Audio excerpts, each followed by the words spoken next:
фармонҳои мақомоти нав ба занони афғонистон зарбаи сахт заданд. онҳо ҳуқуқҳои солҳои тӯлонӣ ташкил кардаашонро аз даст медиҳанд. пеш аз бар сари қудрат омадани толибон вазъи ҳуқуқи занон дар афғонистон хеле беҳтар шуда буд.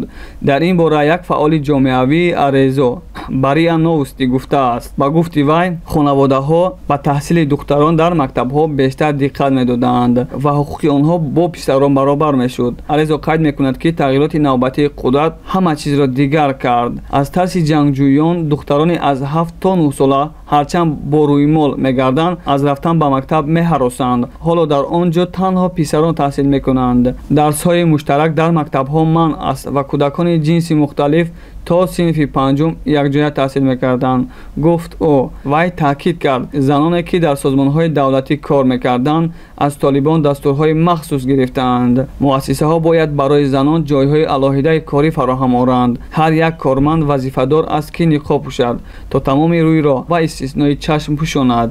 дар гузашта занони коргар дар тан либоси муқаррарӣ шим курта дар бар доштанд ва чеҳраҳояшонро кушода мемонданд, гуфт арезо. ёдрас мешавем ки ин ҳомии ҳуқуқ аз афғонистон ба қатар фирор кардааст. бисёре аз афғонҳо дар қатар боқӣ мемонанд ва мунтазири раводид аз кишварҳои ғарбӣ ҳастанд. қаблан толибон дар донишгоҳҳои афғонистон қоидаҳои қатъиро ҷорӣ карда буданд. ҳоло духтарон ва писарон алоҳида таҳсил мекунанд, либосҳои пӯшида ва ниқоб доранду аз дарс 5 дақиқа пеш аз писарон мебароянд.